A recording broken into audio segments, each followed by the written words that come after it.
नमस्कार YouTube family, स्वागत है हमारे आज के YouTube channel DS news Bharat में। चलिए दोस्तों, नज़र डालते हैं देश भर की तमाम बड़ी खबरों पे। और आज तारीख है 20 जून।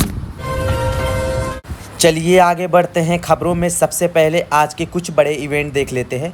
प्रधानमंत्री नरेंद्र मोदी 20-21 जून को 2 दिन पश्चिम बंगाल के दौरे पर रहेंगे और आज पीएम मोदी बंगाल से 20 जून को प्रधानमंत्री किसान सम्मान निधि योजना की 23वीं किस्त भी जारी करेंगे। देश के लगभग 9.5 करोड़ किसानों के खातों में 18,880 करोड़ रुपए की धनराशि ट्रांसफ़र की जाएगी। तो आज करोड़ों किसानों को ये बड़ा तोहफा मिलने जा रहा है केंद्र सरकार की तरफ से।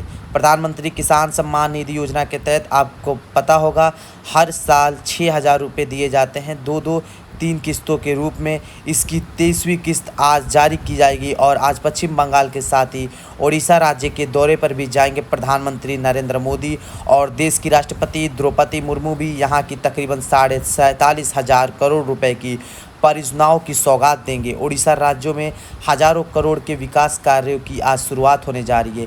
यहाँ 20 जून को ओडिशा में तकरीबन 25,000 करोड़ की एक कोयला गैसीकरण परियोजना की भी आधारशिला रखेंगे पीएम मोदी। वहीं आज के कुछ और बड़े इवेंट देखिए फटाफट से। उत्तर प्रदेश में 99% से मकानों की जनगणना पूरी हुई। 20 जून को जनगणना के पहले चरण का समापन हुआ। और वहीं मध्य प्रदेश में इंदौर उज्जैन ग्रीनलैंड कॉरिडोर का आज भूमि पूजन होगा। अब मात्र 30 मिनट में पूरा हो पाएगा 48 किलोमीटर तक का ये सफ़र इस नए प्रोजेक्ट की वजह से। चलिए दोस्तों, एक और बड़ी खबर देखिए। वही राजधानी दिल्ली में आज फिर से जंतर मंतर पर आ रहे हैं कॉकरोच जनता पार्टी के फाउंडर अभिजीत दीपके। आज 20 जून से अनिश्चितकालीन धरना करने का ऐलान किया है। कॉकरोच जनता पार्टी ने इनके मुख्य मांग है केंद्रीय शिक्षा मंत्री धर्मेंद्र प्रधान अपना इस्तीफा दे। अभी कुछ दिन पहले भी आपको पता होगा दिल्ली के जंतर मंतर पर प्रदर्शन किया था, तो अब आज वापस कॉकरोच जनता पार्टी अपना धरना प्रदर्शन करेगी। चलिए दोस्तों, एक और बड़ी खबर देख लेते हैं। बेरोजगारी, नशा और धर्मांतरण पर खास फोकस रखा जाएगा। पंजाब में आज से बीजेपी अध्यक्ष नितिन नवीन 3 दिवसीय दौरे करने जा रहे हैं। एक और खबर देखिए दोस्तों, उत्तर प्रदेश के मुख्यमंत्री योगी आदित्यनाथ भी आज ललितपुर आएंगे। यहां 1300 करोड़ की परियोजनाओं का लोकार्पण और शिलान्यास करेंगे। चलिए दोस्तों, स्टूडेंट के लिए एक और बड़ी खबर है। वहीं देश के नीट अभ्यर्थियों के लिए खुशखबरी है जो वापस रीनीट एग्ज़ाम दे रहे हैं। तो यूपी, बिहार समेत कई राज्यों से आज और कल 21 तारीख को स्पेशल ट्रेन चलाएगा रेलवे, ताकि अभ्यर्थियों को आने जाने में दिक्कत ना हो। मौसम विभाग का भी कहना है कि अगले 8 घंटों के अंदर देश के 19 राज्यों में तूफानी आंधी बारिश का अलर्ट रहेगा। 70 किलोमीटर प्रति घंटा की रफ्तार से तेज़ हवाएं भी चलेंगी। तो आगे मैं आपको बताऊंगा और भी पूरे मौसम समाचार विस्तार से।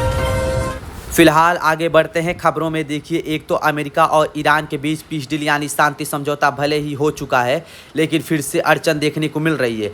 खतरे में आया अमेरिका और ईरान के बीच का शांति समझौता। हॉर्मुज रोड पर निगरानी के लिए अब ईरान की राजधानी तेहरान ने एक नया प्राधिकरण भी बनाया। मतलब समझौता भले ही हो चुका है, लेकिन हॉर्मुज स्ट्रेट से कौन सी जहाज़ निकलेंगे इसकी निगरानी करेगा ईरान, तय भी करेगा ईरान। इतना ही नहीं, ईरान ने तो एक नया नियम ये भी लागू कर दिया है कि हॉर्मुज स्ट्रेट से गुजरने वाले जहाज़ों पर अब 48 घंटे पहले उन जहाज़ों को ईरान के पास आवेदन करना होगा, ईरानी सरकार के पास। और जब ईरान गवर्नमेंट मंजूरी देगी तभी जाकर हॉर्मुज स्ट्रेट से वो जहाज़ निकल पाएंगे। यही ईरान ने एक नया कानून ऐलान कर दिया है इस समझौते के बाद। अभी आपको बताऊंगा कि ईरान अमेरिका के बीच एक दिन पहले तो पीस डील हुई थी, उसके बाद फिर कल स्विट्जरलैंड में वापस दोनों देशों के बीच बातचीत होनी थी समझौते को लेकर, लेकिन ईरान ने मना कर दिया। तो वो बातचीत नहीं करेगा क्योंकि इजराइल लेबनान पर लगातार हमले कर रहा है, इस वजह से ईरान नाराज़ है। तो पिछले दिन स्विट्जरलैंड भी नहीं गए अमेरिका के उपराष्ट्रपति जेडी वेंस। हालांकि देर रात एक अच्छी खबर आई कि अमेरिका और ईरान के बाद अब इजराइल और हिजबुल्लाह में भी सीज फायर हो चुका है। अमेरिका और कतर दोनों देशों ने इजराइल लेबनान के बीच चल रहे युद्ध का भी समझौता करवाया। और डोनाल्ड ट्रंप एक बार फिर से बोले कि हम ईरान को $1 भी मुआवजा नहीं देंगे। लेकिन राहत की बात यह है कि अब ईरान अमेरिका का शांति समझौता भी आगे बढ़ पाएगा, क्योंकि इजराइल और हिजबुल्लाह के बीच भी दोबारा युद्ध विराम हो चुका है। अमेरिका के उपराष्ट्रपति जेडी वेंस ने चेतावनी दी थी, तो उसके बाद दोनों देशों के बीच ये आखिरकार सहमति बन रही है। वरना पहले इजराइल ने तो मना कर दिया था। इजराइल ने सीधा सीधा कह दिया था कि हम कोई अमेरिका के गुलाम थोड़ी हैं क्या, और अपनी लड़ाई जारी रखेगी। जब अमेरिका ईरान के बीच शांति समझौता हो गया था, उसके बावजूद भी इजराइल के हमले रुके नहीं थे। लेबनान में भारी हिंसा भड़की, पिछले 24 घंटों में 16 और लोगों की मौत हो गई इजराइल के हमलों में।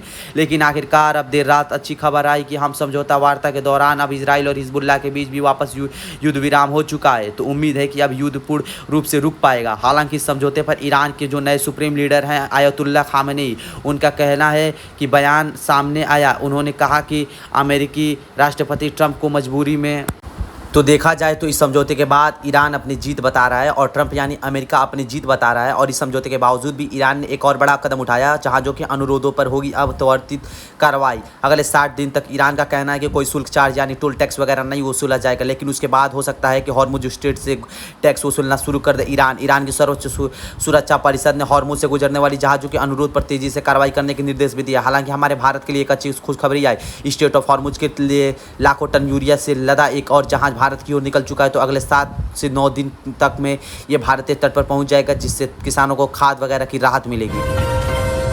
तो ये तो कुछ जंग के हालात चल रहे हैं। अगली खबर, इस युद्ध से सबक लेते हुए अब सरकार ने भी नया प्लान बनाया है। 15,000 करोड़ की लागत से बनेगा हमारे देश में नया इमरजेंसी ऑयल रिजर्व।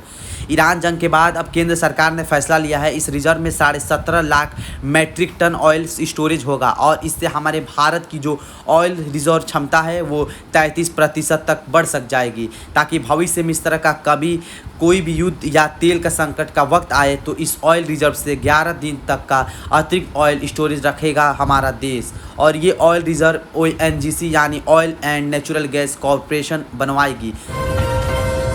चलिए अगली बड़ी खबर देखिए। नीट पुनः परीक्षा को लेकर अपडेट आ रहा है। आज 20 जून को राष्ट्रव्यापी मॉक ड्रिल आयोजित करेगी केंद्र सरकार। इस एग्ज़ाम से पहले 25 लाख से ज़्यादा सुरक्षाकर्मी ड्यूटी पर तैनात किए गए हैं।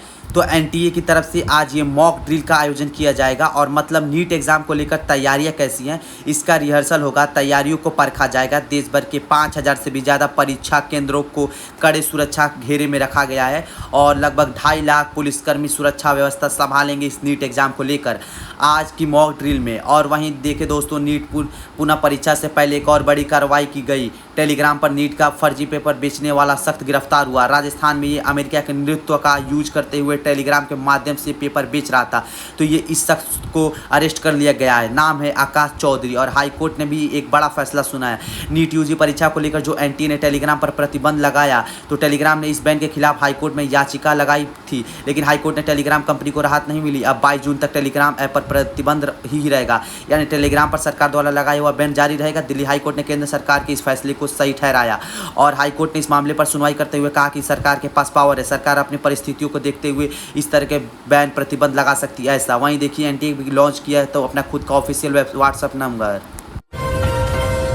एक और बड़ी खबर देखिए, कांग्रेस जनता पार्टी के फाउंडर अभिजीत दीपके ने प्रधानमंत्री नरेंद्र मोदी को एक लेटर में लिखा। इस लेटर में उन्होंने ये नीट एग्जाम कैंसिल की वजह से कई जो स्टूडेंट ने हमारे देश में इस तरह का कदम उठा लिया है, ये सब मैं नहीं बोल सकता क्योंकि यूट्यूब के पॉलिसी के खिलाफ है। तो ऐसा कदम उठाने वाले नीट स्टूडेंट के लिए 1 करोड़ रुपये का मुआवजा देने की मांग की है कांग्रेस जनता पार्टी के फाउंडर ने। और आज दिल्ली में वापस प्रदर्शन भी शुरू करने जा रही है। इससे पहले उन्होंने PM मोदी को पत्र लिखकर ये मांग की है इन स्टूडेंट के परिवारों को 1 करोड़ रुपये का मुआवजा दे, जो कि इस पेपर लीक की वजह से अपनी जान गंवा चुके हैं।